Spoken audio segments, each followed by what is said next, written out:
വർഗീയതയും ഭീകരവാദവും പ്രചരിപ്പിക്കുന്ന മുസ്ലിം നാമധാരികളും ഇസ്ലാമിനെക്കുറിച്ചും മുഹമ്മദ് നബിയെക്കുറിച്ചും തെറ്റിദ്ധരിച്ച സഹോദര മതവിശ്വാസികളും ഈ വാക്കുകൾ ചെവി തുറന്ന് കേൾക്കുക. മുഹമ്മദ് എന്ന അത്ഭുത പ്രതിഭാസത്തെക്കുറിച്ച്. അതെ, നിങ്ങൾ മുഹമ്മദ് എന്ന ഇസ്ലാം മത പ്രവാചകനെ മാറ്റി നിർത്തി താഴെ പറയുന്ന വ്യക്തികളെ ഒന്ന് പരിശോധിച്ചു നോക്കൂ. നിങ്ങൾക്ക് മനസ്സിലാകും എന്തായിരുന്നു മുഹമ്മദ് എന്നും എന്തുകൊണ്ട് അദ്ദേഹം ഇത്രയും ചർച്ച ചെയ്യപ്പെടുന്നു എന്നതും.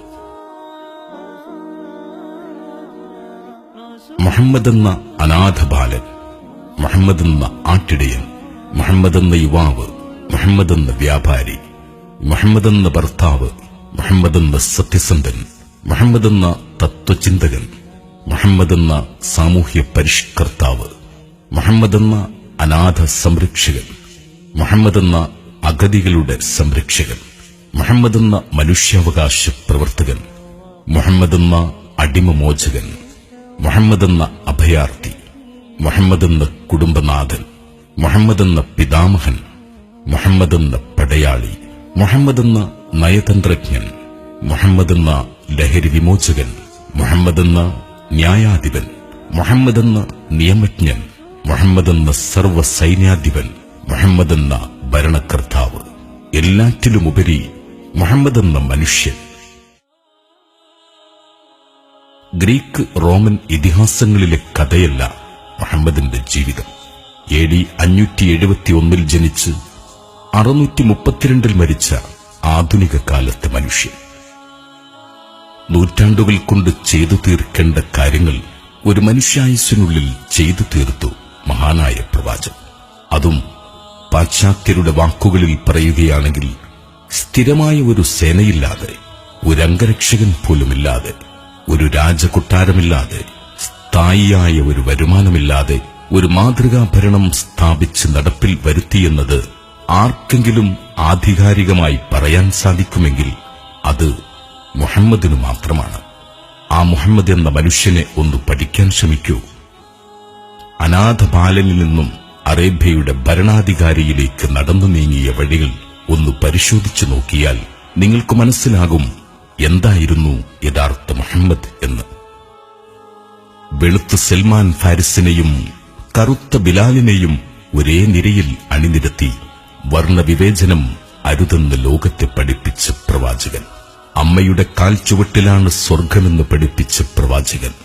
അയൽവാസി പട്ടിണി കിടന്നാൽ വയറു നിറയ്ക്കരുതെന്ന് കൽപ്പിച്ച് അതിൽ ജാതി നോക്കരുതെന്ന് പഠിപ്പിച്ച പ്രവാചകൻ. കട്ടത് എന്റെ മകൾ ഫാത്തിമയാണെങ്കിലും കൈമുറിക്കുക തന്നെ വേണമെന്ന് പറഞ്ഞ നീതിമാൻ. മരിച്ചത് നമ്മുടെ മതത്തിൽപ്പെട്ട കുഞ്ഞുങ്ങളല്ല എന്ന് അനുയായി പറഞ്ഞപ്പോൾ കുഞ്ഞുങ്ങൾക്കെന്ത് മതമാണ് എന്ന് ചോദിച്ച് അനുയായിയെ ശകാരിച്ച പ്രവാചകൻ. മാതാപിതാക്കളോട് ചേ എന്ന വാക്കുപോലും പറയരുതെന്ന് പഠിപ്പിച്ച സ്നേഹപ്രവാചകൻ. മരണം മുന്നിൽ കണ്ടപ്പോഴും എന്റെ ജനത എന്നോർത്ത് കരഞ്ഞ പകരമില്ലാത്ത നേതാവ്. ഭർത്താവിനെ ശപിക്കരുതേ, ഭാര്യയെ നോട്ടം കൊണ്ടുപോലും വിഷമിപ്പിക്കരുതേ എന്ന് പഠിപ്പിച്ച കുടുംബനാഥൻ. പിതാവിന്റെ വിയർപ്പ് കുടുംബത്തിന്റെ നിലനിൽപ്പെന്നോർമ്മിപ്പിച്ച പ്രവാചകൻ. ശവമഞ്ചം വഹിച്ച് ജനം നടന്നു നീങ്ങുന്നത് കണ്ടപ്പോൾ എഴുന്നേറ്റ് നിന്ന പ്രവാചകരോട് അത് മുസ്ലിമിന്റേതല്ല എന്ന് അനുയായി പറഞ്ഞപ്പോൾ അത് മനുഷ്യന്റേതാണെന്ന് പറഞ്ഞുകൊടുത്ത് ബഹുമാനിച്ച പ്രവാചകൻ. ഭർത്താവ് മൊഴിചൊല്ലുന്നത് പോലെ അവനിൽ നിന്ന് നിനക്ക് തൃപ്തികരമായ ജീവിതം ലഭിച്ചില്ലെങ്കിൽ തിരിച്ച് നിനക്കും ഭർത്താവിനെ മൊഴിച്ചൊല്ലാമെന്ന് പഠിപ്പിച്ച് ആണിനും പെണ്ണിനും തുല്യനീതി ഉറപ്പാക്കിയ നീതിമാൻ. ഒരാളോട് പുഞ്ചിരിച്ചാൽ അത് ദാനമാണെന്നും നിനക്ക് നിന്റെ മതം, അവർക്ക് അവരുടെ മതം, മറ്റു മതങ്ങളെ പരിഹസിക്കരുതെന്നും പഠിപ്പിച്ച പ്രവാചകൻ.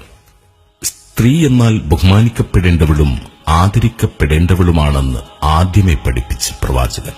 വഴി തടസ്സപ്പെടുത്തി ഒരു മുള്ളു കണ്ടാൽ പോലും ആ തടസ്സം നീക്കാതെ മുന്നോട്ട് പോവരുതെന്ന് പഠിപ്പിച്ച പ്രവാചകൻ. ഏറ്റവും ചിലവ് കുറഞ്ഞ വിവാഹമാണ് ഏറ്റവും മഹത്വമേറിയതെന്ന് പഠിപ്പിച്ച പ്രവാചകൻ. അറിവ് വിശ്വാസിയുടെ സമ്പത്താണ്, അത് എവിടെ കണ്ടാലും പെറുക്കിയെടുക്കണമെന്ന് ഓർമ്മിപ്പിച്ച പ്രവാചകൻ. പെണ്ണിന്റെ സുരക്ഷിതത്വമാണ് സമൂഹത്തിന്റെ നിലനിൽപ്പെന്നും പെൺമക്കളുള്ള കുടുംബമാണ് ഉത്തമ കുടുംബമെന്നും പഠിപ്പിച്ച പ്രവാചകൻ. നിന്റെ വിരലുകളിൽ നിന്നെ തിരിച്ചറിയാനുള്ള അടയാളമുണ്ടെന്ന് പഠിപ്പിച്ച പ്രവാചകൻ. അനാഥ കുട്ടികളുടെ മുമ്പിൽ സ്വന്തം കുട്ടിയെ ലാളിക്കരുതെന്ന് പഠിപ്പിച്ച കാരുണ്യ പ്രവാചകൻ. എത്ര പറഞ്ഞാലും പൂർണ്ണമാകാത്ത വാക്കുകൾ, എത്ര എഴുതിയാലും അവസാനിക്കാത്ത വരികൾ. നിങ്ങളും ഇന്നു മുതൽ പഠിക്കൂ ആ മഹാനായ മനുഷ്യനെക്കുറിച്ച്. ഇസ്ലാം മതത്തിന്റെ അന്തസത്ത അറിയാത്ത മുസ്ലിം നാമധാരികളായ ഭീകരവാദികളുടെ തടവറയിൽ നിന്ന് മോചിപ്പിക്കുവിൻ ഈ മനുഷ്യസ്നേഹിയായ മുഹമ്മദിനെ. മുസ്ലിമേ, അറിയുക, നിങ്ങൾക്ക് നിങ്ങളുടെ സഹോദര സമുദായത്തിലെ സുഹൃത്തിന് നൽകാവുന്ന ഏറ്റവും നല്ല സമ്മാനമാണ് ഖുർആൻ പരിഭാഷയും മുഹമ്മദ് നബിയുടെ ജീവിത ചരിത്രവും.